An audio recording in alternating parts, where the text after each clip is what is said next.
Gravy, gravy, tomato sauce.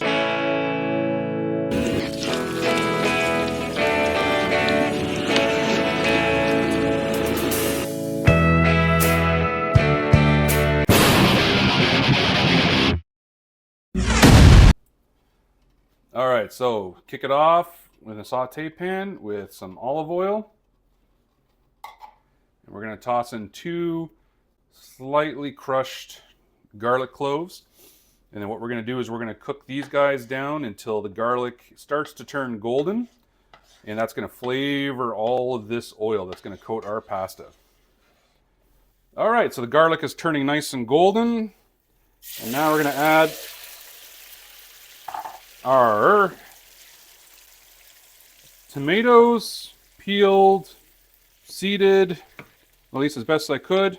You can also use canned diced tomatoes if you want.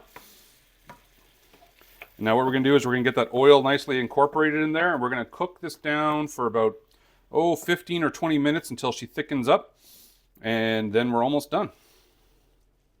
Serving a full dinner, huh? I'm done already. It's good gravy today. Okay, so we're about 15 minutes into it, and the marinara has thickened up quite nicely.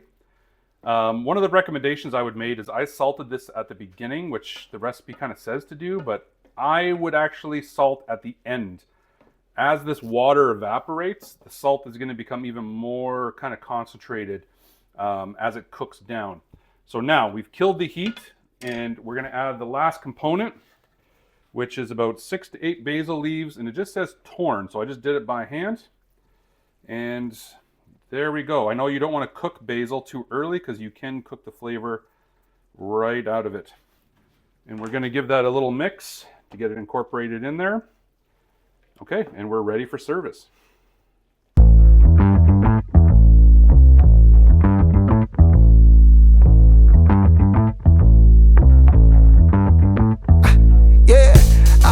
Fresh like the morning, mouth wide open like they yawning. Every time they see me, they in G-Shock. Homie, this is too far, homie. Super excited for this. Always love it. And just like any other time, it's perfect. What do you think? Yeah, see, it's approved by me and Luna. Sopranos Family Cookbook. I've used this since I was a teenager. It's been a solid cookbook, and I highly recommend that you pick it up. Link will be in the playlist description if you want to order your own. What are you doing here? Hey, Gabriela says we're down here for the gabagool. The gabagool.